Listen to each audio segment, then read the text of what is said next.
से आपसे वचन आए हम मत्ती 25 उसका 14 से लिखेंगे।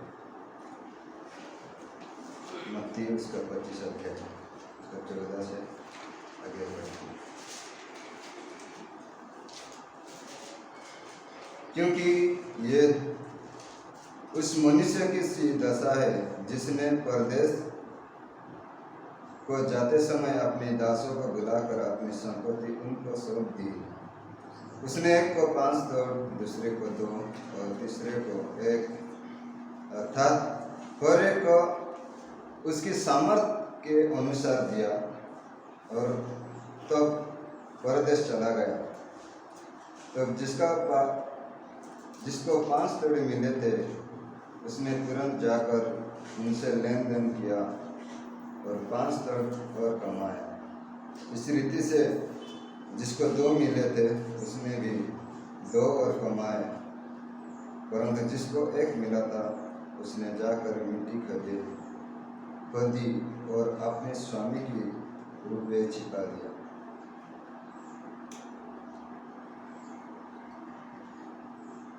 आज मैं जो आपके सामने रखने जा रहा हूँ और फेथफुलनेस का भाग 2, यानी कि मैं जो टॉपिक के बारे में बताना चाहता हूँ वो है कि हम कैसे अपने स्वामी के प्रति भी फेथफुल रहना चाहिए, कैसे विश्वास से रहना चाहिए। स्वामी यानी कि प्रभु, हमारा प्रभु का प्रति हम कैसे विश्वास बन सकते हैं। यहाँ पर एक व्यक्ति होता है, एक स्वामी होता है जो अपने सारे चेलों में से यानी कि अपने दासों में से जो सबसे बेहतर दास हैं, जो दास और सर्वेंट्स जो थे उनमें से 3 को चुनते हैं और उन 3 में से उनको जो सबसे भरोसा योग्य थे, उन लोग ट्रस्टवर्दी थे, उन लोग अपने कामों में फेथफुल थे। इनको मालिक ने क्या करते कि विश्वास के साथ एक आदमी को उनकी केवल के सामर्थ्य के अनुसार 1 को 5 तोड़े देते हैं और 1 को 2 और 1 को देते हैं। हम सभी को पता है कि उनको अपना अपना बिजनेस जो तोड़े दिया गया, यानी कि जो संपत्ति उनको दिया गया उनकी सामर्थ्य के अनुसार उसको बिजनेस में बढ़ा के मालिक को आने तक उसको बिजनेस में लगाने के लिए उनको बताया गया था। हम सबको यहाँ पर दिखते हैं कि तीनों में से क्या कैसे बिजनेस किया। यहाँ पर सबसे ये मैं बताना चाहता हूँ कि यहाँ पर स्वामी कौन है और सर्वेंट कौन है। हम सभी को पता है कि हमारे इस धरती पर हमारा एक ही स्वामी है, वो एक प्रभु यीशु मसीह है ना। हम पाप की गुलामी थे, लेकिन प्रभु यीशु मसीह हमें अपने लहू से हमें खरीदा है, अपने सेवक बुलाया, अपनी संतान कहलाया, हमें अपना दोस्त कहलाया। लेकिन हमें भी एक जिम्मेदारी दिया, हमें सामर्थ्य के अनुसार। यहाँ पर 3 चीज़ों में आपके सामने में रखना चाहता हूँ कि विश्वास में इन दासों के प्रति समर्पित विश्वास में ये दासों क्या करते हैं। सबसे पहला स्वामी ने उन्हें अपना संपत्ति दिया है ना। स्वामी ने सबसे पहला अपने आप दासों के ऊपर विश्वास किया, तब जाके उनको संपत्ति दिया। उसी तरह प्रभु यीशु मसीह ने, जब हम सभी ने प्रभु यीशु मसीह को अपना स्वामी की तरह हमारे उद्धारकर्ता रूप में हम जब स्वीकारा, तो प्रभु यीशु मसीह ने भी हमें विश्वास के साथ एक जिम्मेदारी दिया है। अगर आप पढ़ोगे पहला पत्रस 4:10 में, उसमें इस प्रकार लिखा है, जिसको जो वरदान मिला है वो उस परमेश्वर के नाना प्रकार के अनुग्रह के भले भंडारियों के नाई एक दूसरे को सेवा में लगाए।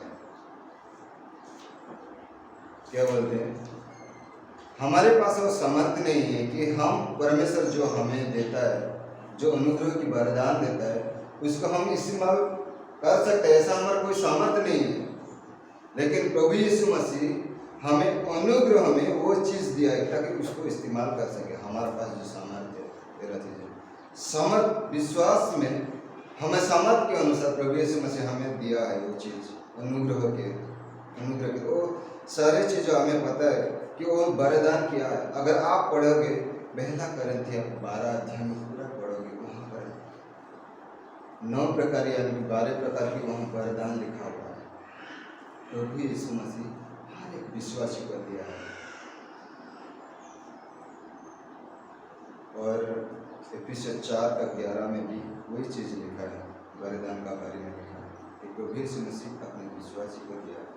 सबसे पहला जो जिम्मेदारी दिया है वो है सुसमाचार दूसरे के पास पहुंचाने का। वरदान बहुत प्रकार की है, जैसा मानो कि एक बुद्धि का शिक्षा भी होता है, ज्ञान की शिक्षा होता है, एक भावादि है, एक सेवकाई की भी है, दूसरे को सेवकन करना, दूसरे को प्रति प्रेम करना, अलग अलग वरदान है। परमेश्वर जैसे 5 तोड़े एक व्यक्ति को दिया था और दूसरे को 2 तोड़े दिया था और तीसरे को 1 तोड़े देते, उसी रीति से परमेश्वर हमें जानता है कि हमारा सामर्थ कितना है। हो सकता है परमेश्वर मुझे जिम्मेदारी दिया है, कलीसिया का जिम्मेदारी दिया है कि मैं विश्वासी को संभाल सकूं। उसी कलीसिया में किसी और एक विश्वासी को दिया गया है कि उसको बुद्धि के अनुसार वाक्य प्रचार करने के किसी को भी एक वरदान मिली है। किसी को तो परमेश्वर ने रखा है, दूसरे को हाँ हो सकता है वो प्रचार नहीं कर सकता है, लेकिन परमेश्वर उसका अंदर एक वरदान दिया कि दूसरे को सेवा करने के लिए। मायने रखता है क्या मैं उसी विश्वास का साथ जो परमेश्वर ने मुझे दान दिया उसको मैं क्या अपने काम में कर पा रहा हूँ, क्या मैं उसको कर सकता हूँ। दूसरी चीज ये है कि किस अवसर में उस मालिक यानी कि उस स्वामी ने अपने दास को दिया, किस समय में, किस अवसर में स्वामी ने जब उनका दास यानी कि उनका सेवक लोग में उनका पास थे, उसी समय में वो संपत्ति नहीं देता है। जब मालिक उनको विश्वास का साथ उनको देखने के लिए चाहते हैं, उनको कितने विश्वास जगे, कितने ट्रस्टवर्दी है, कितने फेथफुलनेस है उन लोग मेरे प्रति, वो उनको छोड़कर बाहर जाता है। उसी समय में अपनी संपत्ति उनको सब देता है। एक समय रहता है, एक समय में अपने मालिक उनको सौंपता है। प्रभु यीशु मसीह ने आज हमारे धरती पर हो सकते वो शरीर में नहीं है, वो हमें छोड़ के हमें जिम्मेदारी दे के वो बहुत दूर देश गया, स्वर्ग में वो है, लेकिन हमें पवित्र आत्मा दिया है और हमें जिम्मेदारी दिया है। एक समय पर वो आने वाला है, अभी वो अवसर है, इस समय है जो जिम्मेदारी हमें मिला है। जैसे लिखा है इफिसियंस 4:8 में लिखा है, इसलिए वो कहता है कि वो ऊंचे पर चढ़ा और बंधुए की बांध ले गया और मनुष्य को दान दिए। प्रभु यीशु मसीह ने इस संसार में 3.5 साल जीने के बाद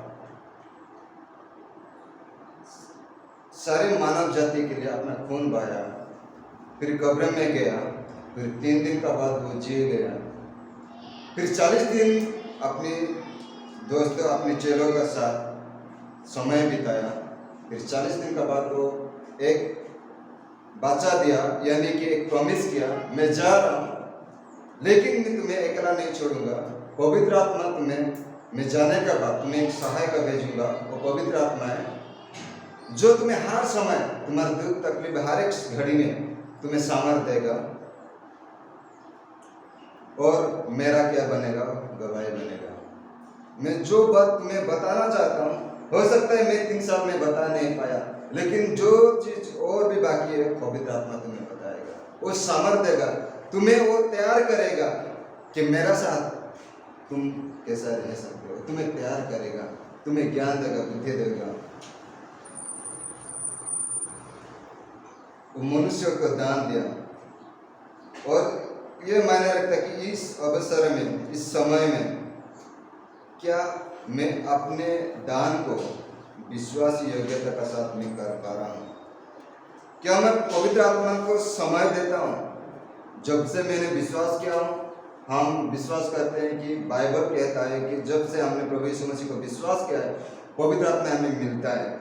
लेकिन क्या मैं प्रायोरिटी देता हूँ पवित्र आत्मा को, कि पहला स्थान देता हूँ कि जो कोई भी समय है, जिस वरदान मुझे मिला है उस वरदान को इस्तेमाल करने के लिए मैं फेथफुल बनने के लिए किसके प्रति, मेरे स्वामी के प्रति, प्रभु यीशु मसीह के प्रति मैं फेथफुल रहने के लिए क्या मैं पवित्र आत्मा का समय देता हूँ कि हे पवित्र आत्मा तू मुझे सामर्थ्य दे, मैं इस चीज़ों करने के लिए मेरा पास सामर्थ्य नहीं, मेरा पास ताकत नहीं, मेरा पास ज्ञान नहीं, क्या मुझे इस दान जो परमेश्वर ने मुझे दिया है उसको इस्तेमाल करने के लिए क्या तू मुझे सहायता कर सकता है। पवित्र आत्मा हर एक समय हमें सहायता करने के लिए वो तैयार है, लेकिन कभी हमें जबरदस्ती अपने बॉस में नहीं लेता है, लेकिन दुष्ट आत्मा हमेशा हमें जबरदस्ती अपने कब्जा में रखता है। जैसा पौलुस ने अपने पुत्र यानी कि विश्वासी के पुत्र तीमुथियुस को कहता है, 2 तीमुथियुस उसका 1:14 में ऐसा लिखा है, और पवित्र आत्मा के द्वारा जो हमें बसा हुआ है उसी अच्छा ताती का रखवाली कर। किसको कहता है? पौलुस ने अपने पुत्र को कहता है, यानी कि तीमुथियुस को कहता है कि जो तुझे दिया गया है उसी को अच्छा तरह से और बढ़ाने के लिए, अच्छा काम करने के लिए पवित्र आत्मा का सहारा ले।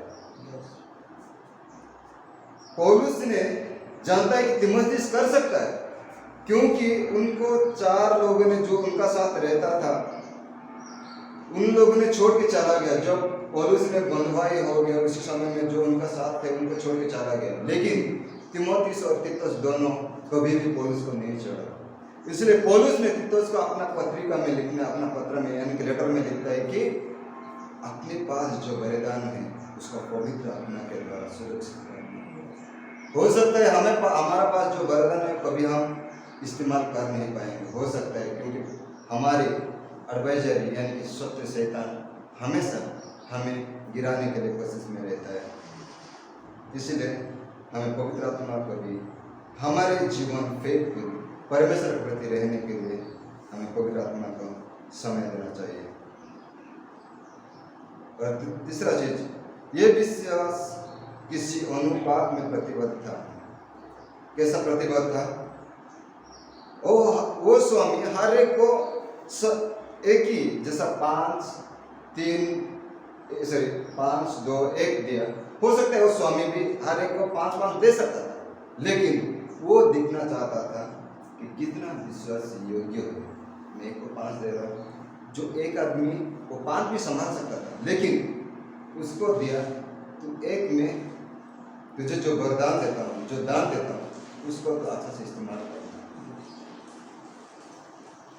मायना नहीं रखता है कि कितना अनुपात में यानी कि कितना परिणाम में मुझे मिला है, कितना मिला है। मायना रखता है मुझे जो कुछ मिला है उसमें क्या मैं फेथफुल हूँ क्या।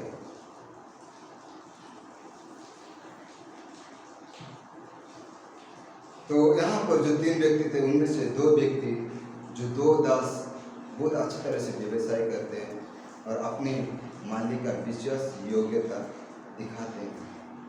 और अभी अगर पढ़ोगे उसी मत्ती का 25 का निचले भाग में, और वहाँ पर लिखा होता है कि जब स्वामी ने वापस आता है और वापस आके उनको अपना हिसाब किताब मांगता है कि मेरा व्यवसाय तुम्हें जो संपत्ति दिया था उसका व्यवसाय तुमने कैसा किया, मुझे हिसाब दो।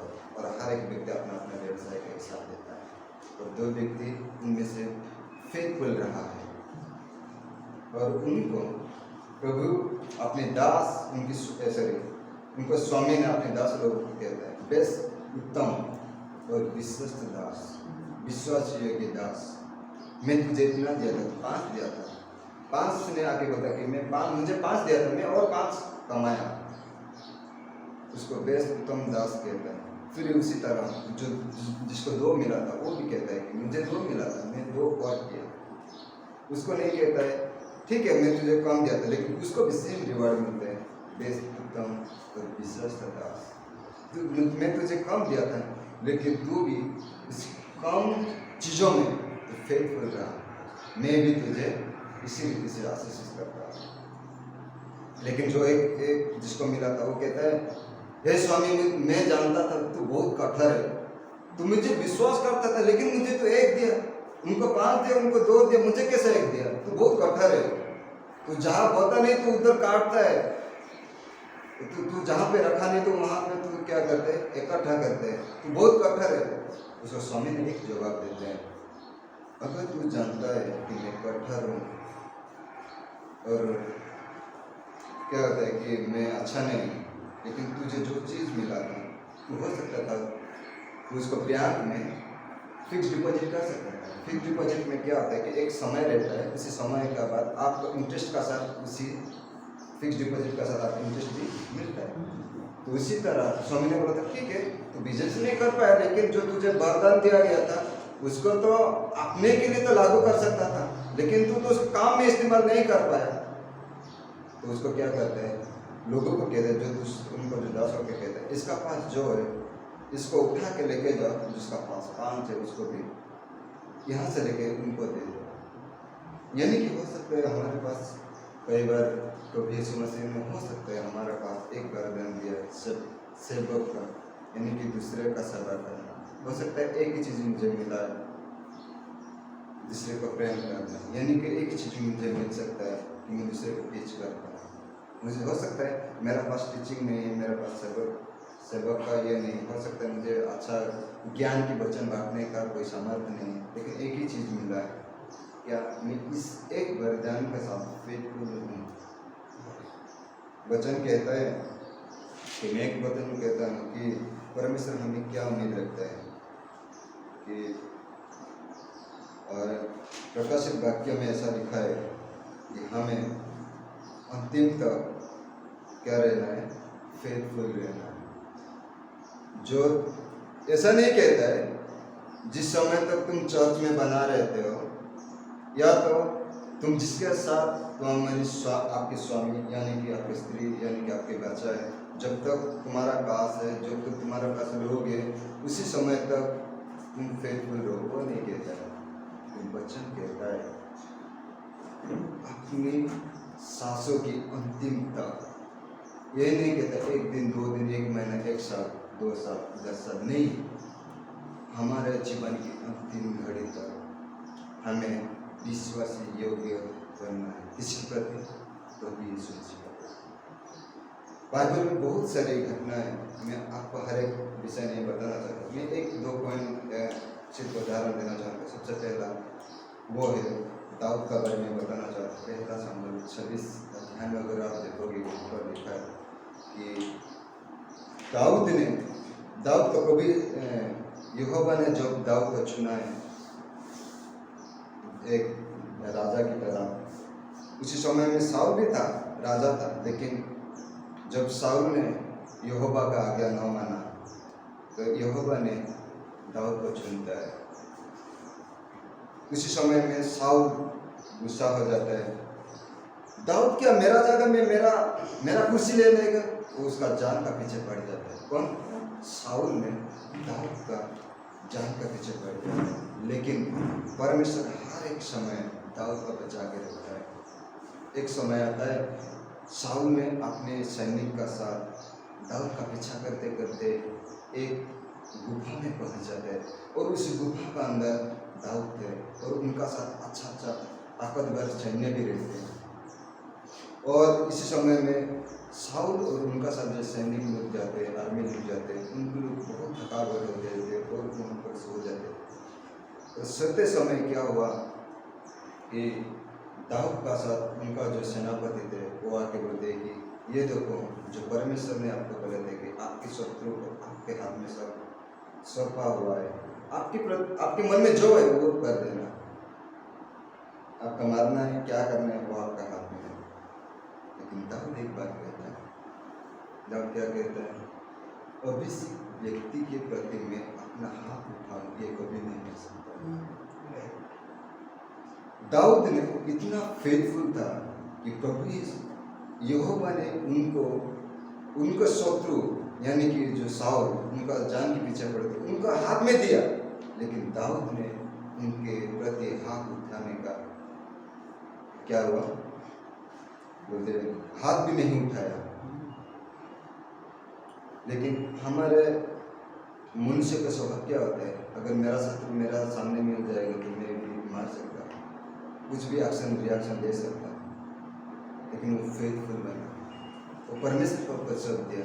परमेश्वर जब चाहते हो तू ले सकता है जा, लेकिन मैं कभी आपकी जो अभिषेक दास के प्रति कभी हाथ नहीं उठा, कुछ नहीं कर सकता। उनका जो सेनापति था, दाऊद का जो सेनापति, वो बोलते कि मुझे सिर्फ एक कमांड दीजिए, मैं 2 बार स्ट्राइक नहीं करूँ, 2 बार नहीं मारूँ, एक बार अटैक पर मैं उसका जान लूँगा, एक ही अटैक में। लेकिन उनको कहता है नहीं, वो अभिषेक दास है, उसको अभिषेक किया हुआ है, उनका प्रति में कभी हाथ नहीं उठा सकता। ये फेथफुल जीवन परमेश्वर का विश्वास देता है। बहुत सारे उदाहरण हैं। क्या ऐसा होता है कि क्या मैं अपने चर्च में फेथफुल हूँ? क्या मैं मुझे जो परमेश्वर जो बुलाहट दिया उनके प्रति मैं विश्वास योग्य हूँ? भाई ने बता रहे थे कि परमेश्वर विश्वास योग्य है। हाँ, परमेश्वर एकदम विश्वास योग्य है। अगर आप भजन संहिता 143 में पढ़ोगे, वहाँ लिखा होता है कि परमेश्वर विश्वास योग्यता आकाश की ओर की समान है। यानी कि अगर नापा जाए, हमारे विश्वास योग्यता कुछ भी नहीं, लेकिन ऐसा लिखा जाता है कि परमेश्वर का विश्वास योग्यता बादल की ओर से भी ज्यादा बढ़कर है। परमेश्वर का विश्वास योग्यता वो हर एक विश्वास योग्यता अपना क्या बोलते हैं उसका प्रमिस में है। वो हमारे प्यार को सुनने, प्रार्थना को सुनने में, हर एक चीजों में अपना बात है। यानी कि हर एक उनका विश्वास योग्यता इस बाइबल में भरा हुआ है, उनका विश्वास योग्यता। लेकिन हम मनुष्य होने के नाते परमेश्वर ने जो हमें विश्वास के साथ हमें जो जिम्मेदारी दी, क्या मैं उसको योग्यता बन पाता हूँ? तो वो एक सवाल भी खड़ा होता है। आए हम इस अंतिम के समय परमेश्वर के लिए फेथफुल बने और उनके लिए जिए। प्रभु इस वचन के द्वारा हम सबको सीखते हैं। आमीन।